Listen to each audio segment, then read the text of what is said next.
I'm thinking director. Yep, that's what I want to do. How much does a producer make? Did you go to school? What did you study? What's the best part about your job? How do I get in? Who do I need to know? Welcome to 101, a podcast for young women interested in careers in film and TV. We'll sit down with industry professionals, ask them your questions, and get the answers you need to know. 101. It's a beginning. We are very lucky today, listeners, because we are here with a very special guest, Yvonne Russo, a very talented producer. So, Yvonne, how would you define your role? I work as a multi-hyphenate producer. And what I mean by that is I am an executive producer. I'm a producer. I write and I direct. And as a producer, the work that we do it's like a traffic controller intersecting business and creative at once. My job is to bring stories to life from script to screen, from the initial thought of an idea to manifesting it into a script, onto screen, into final delivery, and all of the parts in between in order to get that done, which includes finding money for your films, assembling a team of people together to help manifest your story to life, and I'll go into like all the casting and all of the logistics that come with that. But it's a job that best described is as an architect. So if you were to take a blueprint, you have an idea of building a building, and then you need a blueprint in order to create this building. And in this blueprint, you need to determine the length of the rooms and the nuts and the bolts and the steel and the metal and what's going to work and the high winds. And I mean, every little detail of construction for that building is, as a producer, we do that for films. So if you think of a film or a TV show, when you see something on screen, well, think of that like a building. And then you have to break down the parts. You break down every part all the way down into the initial thought bubble. And then it's like all the steps it takes to get it on screen. That's what a producer does. So we manifest ideas into life. I love the way you just described that. I feel like it's such a hard thing to describe what a producer does. And I think that's the best description I've heard yet. Yeah, seriously. It makes it make so much more sense too, thinking about it that way. So Yep. And then you have producers that you have different producers. So like you have an executive producer who is, our job could be at that point, say we have an idea. And this idea is a great idea for a TV show. So let's go and pitch it to a company that I know they're going to believe in this show. And so they say yes. And then now my job as an executive producer is to bring all the people together, the writers and the potential directors and the showrunners. And that could be my only job, functioning job as an executive producer, and then overseeing the whole thing. But that would be an EP role. So that would be, if you went back to architecture, that would be like a foreman or somebody who's like a project director that's sort of overseeing the whole thing, but not doing the physical hands-on nuts and bolts, hammering and sawing and of that work. It's sort of overseeing that project. So that's as an EP role. And then the producer is basically, you are the person on the ground. You are the person making sure that all the rooms are built on time and that the windows are put in perfectly and everybody has the materials that they need to work and do their best work as possible. And then that producer speaks to the executive producer and lets them know how it's going. And that's another functioning role. Yeah. So I hope that helps. yeah, it does. What kind of projects are you working on right now? Anything that you can talk about with us? Yeah, there's some I can talk about. So let's see. Altogether, I have 7 active projects. Wow. And all at once. So imagine 7 buildings all in different stages, right? So one of my films, Viva Verde, which is a feature documentary about a retirement home for musicians, is something that I've been working on for the last 7 years. And this has been, as a documentary director, producer, this is one that it's in Italian and in English. So it took a little bit longer because I wasn't able to work on it full time, but we also had to piecemeal our funding for this project. So, which meant, we kicked it off with an Indiegogo campaign to get it started. And then we raised money from a private investor who gave us money to go shoot again. And then the next year we raised another, amount of money from Lamont Productions, who put in funding for production. Then we went back and shot some more. And then we raised more money. You know what I mean? So for documentaries, you're fortunate when you have all of your funding at once. That's, to me, like incredible if you can do that. But for docs, it takes time, because especially if there is some impact or social relevancy with it, there are organizations that want to be involved when there's social messages behind films. And so we're very careful and mindful of how we approach our documentary funding and also building. So now we're in post-production with that, and Endeavor Content is our partner. They're our worldwide sales agent, and it's very exciting. So we're now working from rough cut to fine cut, and we hope to be completed by mid-June. So that's one. Next, I am working on, we have a docuseries that I'm producing. I'm also directing, and my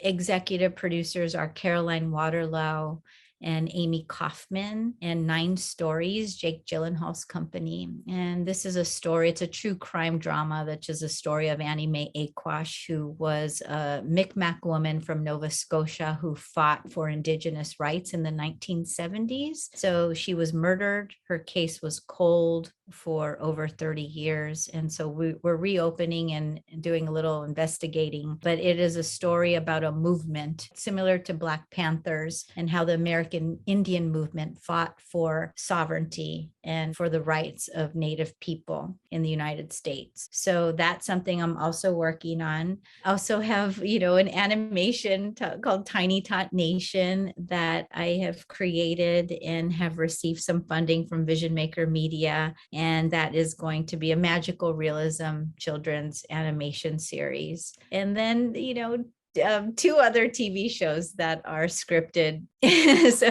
that's going on for you, huh? Yeah.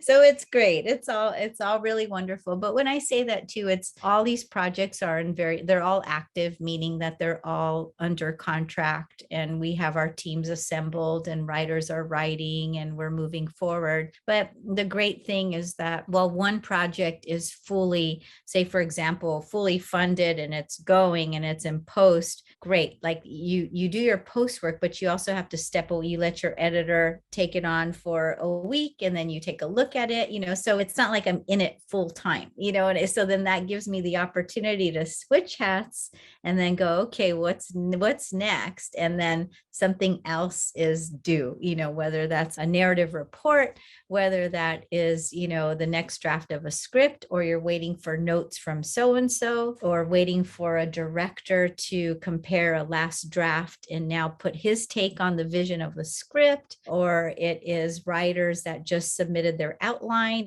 so in other words, there's a lot of gaps, and there's gaps in time while all these are happening. So you definitely have to be a multitasker as a producer and as a creative to manage it all. That's really helpful, because I was thinking about hearing you talk about so many projects. Like, I think our listeners might be curious as to, like, that seems like a lot. Like, how do you do that? How do you navigate that? So that breakdown was really helpful. Was there a moment when you knew that this was the industry for you? I would, when I was a kid, I used to love watching the Mouseketeers that were on TV. And it was like, and it was so funny because that was like my first, I always wanted to be a Mouseketeer and always wanted to be on TV. And then I'd want to be on game shows like Joker's Wild when I was a kid. And, I was always doing something that was related to performing, and I thought that I wanted to be an actress. And I pursued acting when I was a teenager I think it was up until I was maybe 23. And I worked a little on Dr. Quinn Medicine Woman, and I worked on some indie productions. But what I realized was, first of all, I didn't think I was a very good actor. And then two, I also didn't enjoy seeing myself on screen. I think I don't have the ego for it, meaning like I was more fascinated with watching behind the scenes. So if I had one line on something, it took all day. I waited for that one line. But the whole time I was watching, like I was literally like with the DP, or I would sit with the sound man, or I would like hang out with the producers and just would ask questions, about how things worked all the time. Like, how does it work? Or what do you do? Or can I, shadow? And so I was that person early on. And so I always knew that I wanted to be in the industry. And at the time, I didn't really know how. It was like, how am I going to do this? How am I going to do this? So at that point, I went to UCLA and I enrolled in the producers program and learned everything that I could. I was literally like a sponge, basically. And then I was offered my first PA position unpaid for a whole year while I was going to school. I don't even know how I did it, to be honest, because I also waited tables at the same time. And it was like one of those things where I remember I didn't have a day off in a year. Like that's how hard it was. Like I just, I was nonstop, but I knew that I wanted it because I loved every moment of it. But it was that first intern job that I had where I met a producer who saw my work ethic, and she said, hey, she goes, what are you doing after this? And I said, I basically will be looking for a job. And she said, well, she goes, I'm going to send you a script. The script was Naturally Native. And she said, I have an indie feature that I'm working on, and I'd like to know if you would be interested in maybe being my assistant. And I said, absolutely. So she sent me the script, and I remember reading the script and really, really liking it. It was a slice of life indie film about 3 Native American sisters that were adopted by Caucasian foster parents. And it was about their journey finding their way home to their tribe. And I just loved it. And I said, whatever you need, like, I would love this. So I became her assistant, and she was such a great mentor for me. Her name was Valerie Redhorse. And she took me with her to all her meetings. I mean, I was her right hand, and I learned so much from her, and the experience was incredible. So I ended up at that point, I was able to secure a pretty good full-time job at the time as an assistant. And then eventually I just made my way up into becoming an associate producer, then a co-producer, and then to a vice president of her company after 7 years of being with her. So during that time, we were in Los Angeles, but during that time, I was able to cultivate relationships, schedule meetings, meet lots of really amazing people. Gail Ann Hurd she produced The Walking Dead and Dante's Peak and The Hulk, and we worked on a film together, but she was also a mentor to me. And so I learned from some great women, but I always knew that I wanted to be in the industry. I just knew it, there was never a question, nothing else that I'd want to do. That's so incredible that you were able to find more than just one mentor to be able to shadow and sort of even be a part of the big meetings. I mean, yeah. And one thing that I was always really good at is making cold calls. Yeah. So back then You had to pick up the phone and call.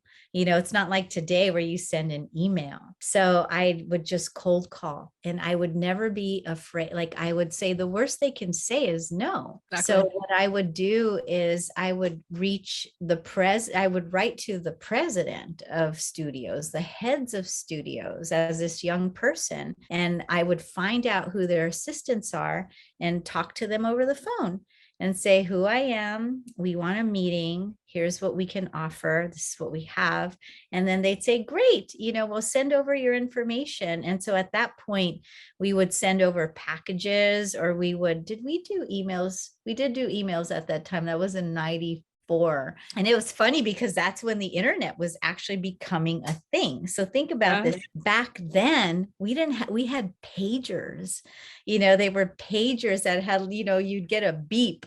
And so you've got to call this number and you don't even know who it is, right? It's just, you've given your pager number to people who are important, and eventually they're going to try and reach you, right? So I would come in with my partner, with, our president, Valerie Redhorse, and our team. And I'd set up all these meetings, and we would go in and pitch. It doesn't matter if you're just starting off, or you only have a few years experience. If you have a product, a movie, or something that is good, and it's going to resonate with their audience, or they can be great partners with you, then they're looking for that too. You don't know what's going to be the next great hit. So basically, that was always my approach, and fostering these relationships. And that led to some pretty cool things, for our company. And so anyhow, even from like asking Gloria Stefan to give us a theme song, we want to use one of her theme songs for a movie. And we were told that it was going to cost, like $200,000 for that theme song for a montage. And I said, well, let me just ask.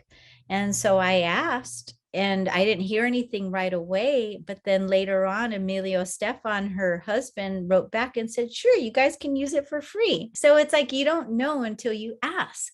Wow. So I've had lots of experiences like that. But I think that's what a producer does. If somebody says no, you have to find a way to get it done. Yeah, that strategy of working from the top down. I met Yvonne through NIWIFT, and I think, Yvonne, you were on a panel and you were kind of sharing your experiences. And that was one of the strategies that I just thought was so brilliant, because I think everyone's initial strategy is to contact the lowest person on the list and say, okay, well, this is the assistant to the assistant, so I'm going to reach out to that person because I don't want to bother the top person. And and it is daunting, but I think that just thinking of it in that way, and the framing that you provide, that everybody is looking for a really great idea, it's such a breath of fresh air in the industry. Yeah, I believe that everybody has the potential within themselves to create whatever you want. To me, I see our industry like if you're not in it, it seems big, like it's this huge industry. But when you're in it, you realize how small it is. And what I mean by that is you see the same people that are working and doing, the work and this and that. The things that are not talked about are the deals, and how deals are made, and why certain companies get deals and why others don't. Things like that. But in terms of the power of story and the power of an individual with an idea and manifesting that, we all can do it. Everybody can do it. You just have to keep honing your craft. That's the main thing. And you have to love your story so much that you're not going to give up. You can't, no is not an option, and failure is not an option. So what you have is time, and the time is the deciding factor, because time is money, and time is also, some people you don't have the opportunity. You may have to work full time and go to school and do all these different things, but on your off time, take that time to work on your craft until you have that opportunity to present something. Because when you're in development with projects, that's really your time.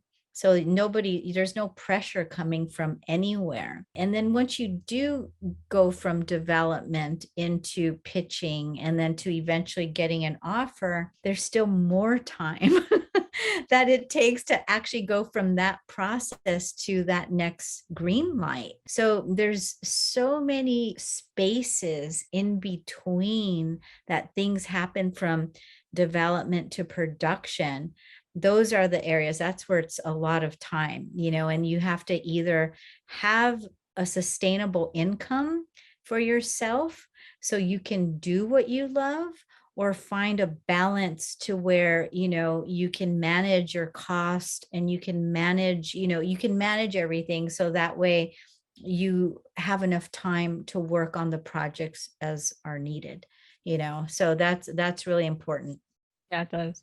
I know that you mentioned very briefly your first gig in the industry, but if we can circle back and talk about your first gig and anything that you learned from that experience that helped you moving forward. I think your eagerness to learn, I think that was probably the biggest help. Probably, yeah, right? I mean, it's not one thing. I mean, Yeah. I always feel that life is education. And what I love about producing is that every story takes you into a new place. Every story can transform your life in some way by learning about other people and characters and places. And so it's never stagnant. It's always fascinating to me. So for me, I think in terms of like just the nuts and bolts of producing, I mean, and just learning how many people it takes to actually get a project off the ground, so for my first projects, I think our first film, we had about 75 crew members for an indie film, which is actually not that big, that's pretty, it's a nice size, but everybody has their mission, to help build this film. And as a producer, it's your job to give everybody the best tools that they can have so they can succeed in their departments.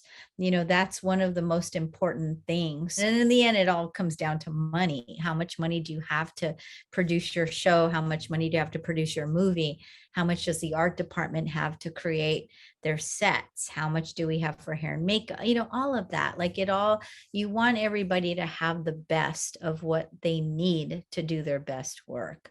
So for me as a producer, that's one of my missions, is like to hear the creatives, hear the departments out, and what do they need, and ask for that. Don't be afraid to ask for what you need. I love that, elevating everyone to do their best work. I feel like sometimes that may get lost a little bit, but I love the idea of a producer having that responsibility to really just push for their entire team to give them the tools that they need to do their best work. Yes, absolutely. That's really key. wonderful. Thank you. So would you say that's the best part of your job? What is the best part of your job? I love everything about it. I love everything. I mean, even the grueling parts of it, because I feel that anything that's an obstacle is an experience to learn. For me, it's like, okay, if, for example, you're pitching and they say no, it's a pass. Okay, fine. Well, move on. In other words, you just pick up and move on. And one thing about our industry is that you have to be resilient. You have to be really strong. That's one thing. And what I mean by that is not strong as in hard, but you have to have a core strength with your determination in how to get your project completed.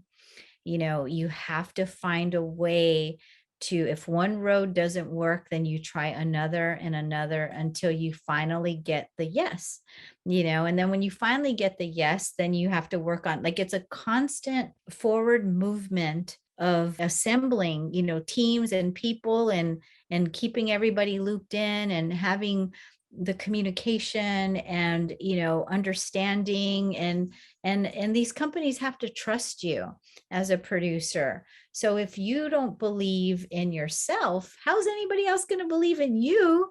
Who's going to give you, if you can't get this done, then why should they give you money? Like, if you know what I mean? Like you're asking a company to support this project, well, they want to know that you can deliver. And so one thing is, if you're a new producer, you want to pair up with a producer who has the experience. If you're asking for budgets that are over $1 million, let's just say, because in the end, you have to be responsible for that money. You have to be responsible for all of it. So, and they want to know that they can trust you and that you can deliver. So, I mean, for me, I love all aspects of producing. There's not one part of it that I don't like, even the development. Like, it takes a long time, but that's why you have to have multiple projects. Don't put all of your eggs in one basket. You have to have, I say, develop a portfolio of content that summarizes who you are as a producer. And what that means is, who are you as a person? Because your stories reflect some aspect of your life and personality, your upbringing, your relationships. There's something within you that you feel you need to share with the world, and why. So when you're putting your projects together, don't just have one great project, have a lot of projects, put all your projects together, and then you have a package. I think it's so important, because I can remember being a young actress in the industry and, booking a job and then just focusing on that and then moving on to the next job when that was finished. And I think it's an idea that can really lend itself to any discipline where, you have a lot going on always, because it makes things more interesting. It makes things less precious, So if you have a big audition, if you're an actor, or if you're up for, a really big project as a director, or, whatever you're pursuing, being busy, I think, is really good. And it sounds like that's the way you like to operate.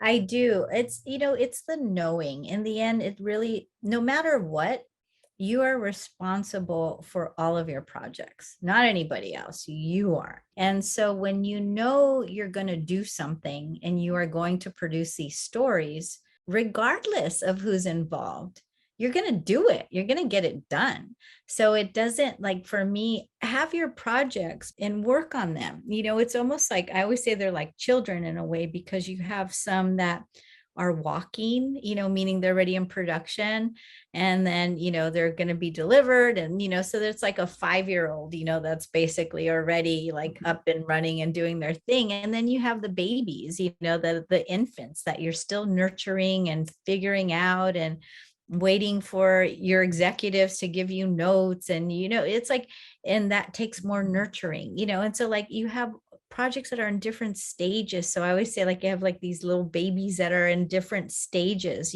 so, and it's exciting because then one goes out the door and then here's another one that's coming up. And all in all, we as producers, we don't do it alone.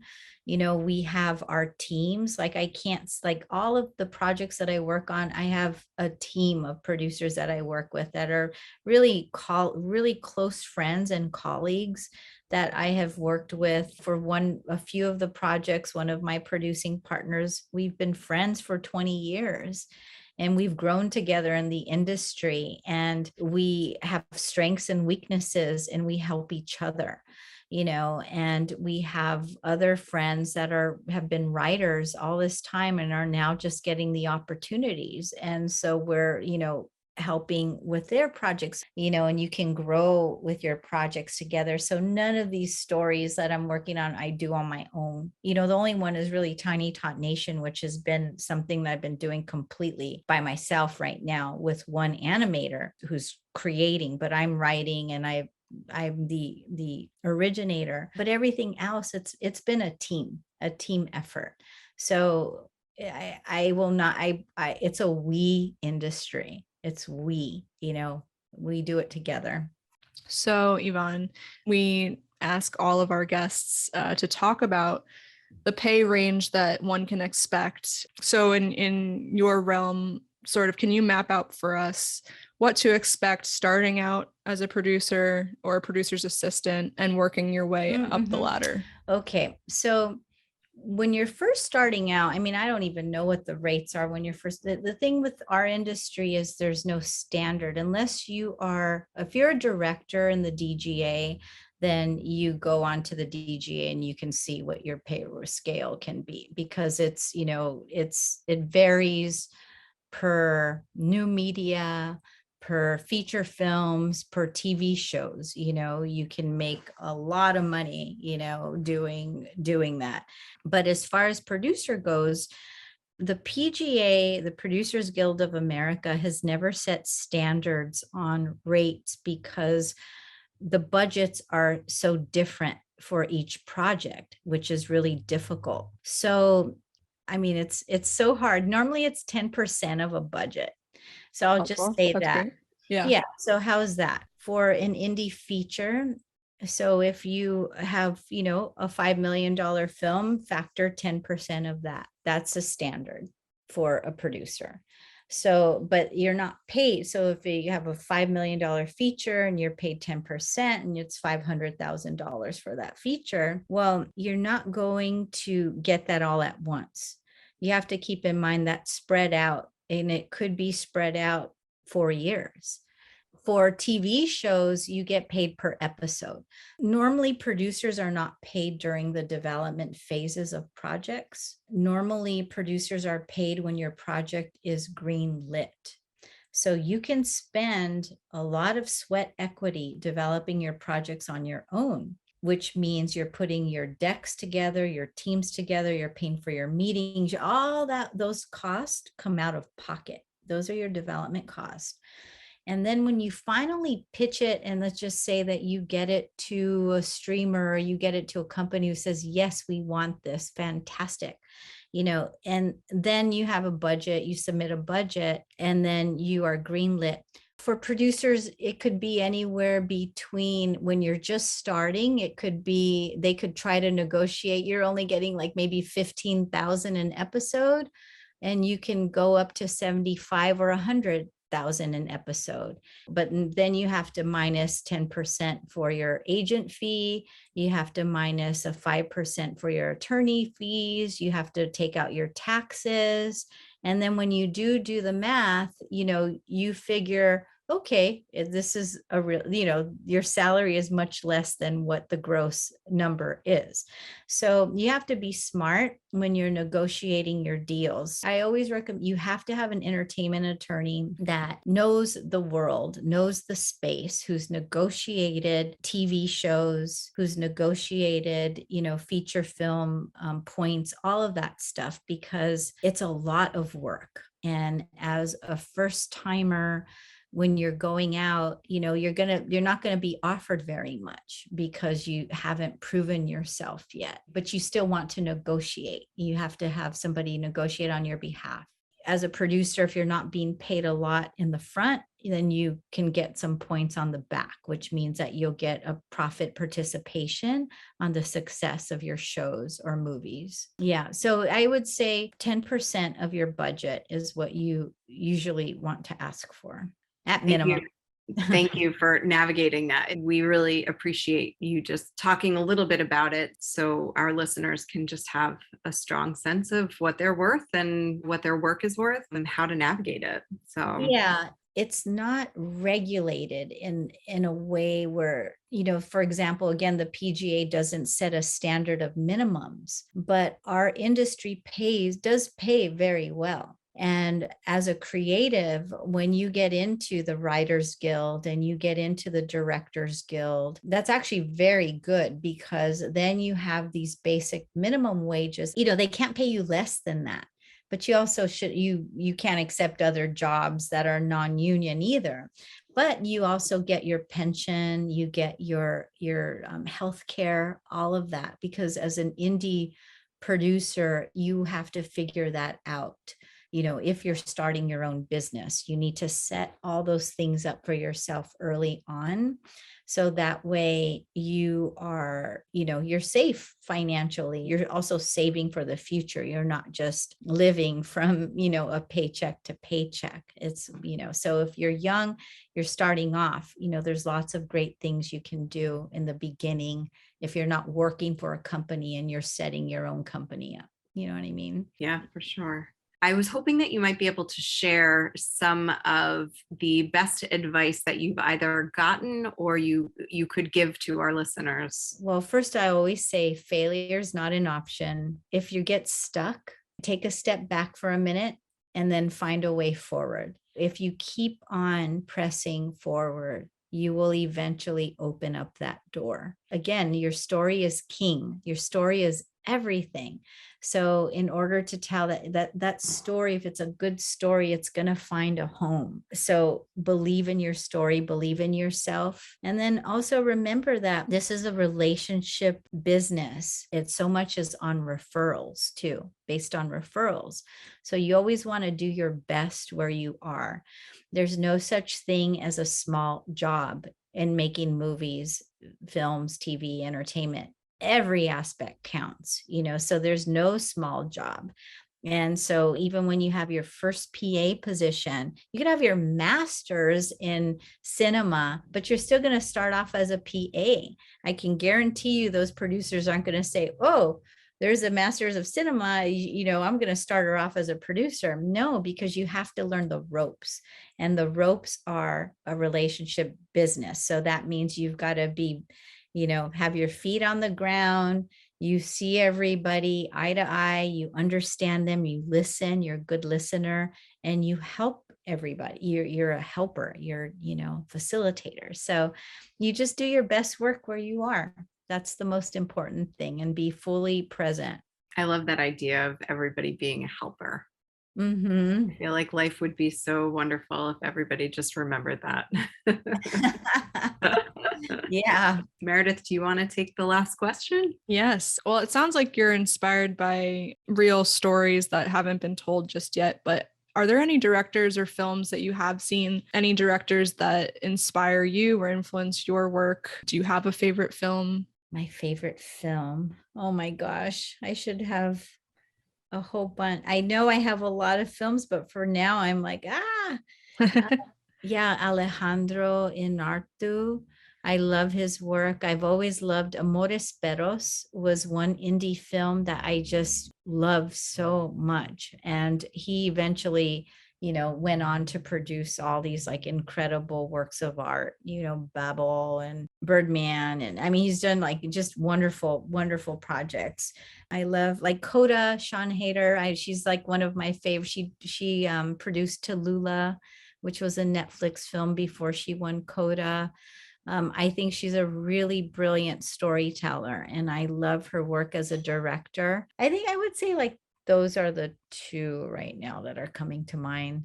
Sorry, I just No, it's fine. I mean, Kate and I had we interviewed each other a couple of weeks ago, and like we were blanking, and after the call we're like, oh, I should have said that, or I should have said that. But yeah, I absolutely loved Birdman too, and it still is one of my top films because of just the ingenuity and the ability and the team that they created. It's just full of energy and so well done. Yeah, I mean, and I love him. His work is just so great. It's different. It's, I know he works with this amazing editor, but just the way his storytelling, I just love it. I really love it. But Birdman, The Reverend, and Amores Perros. Babel was also one where it was after Amores Perros.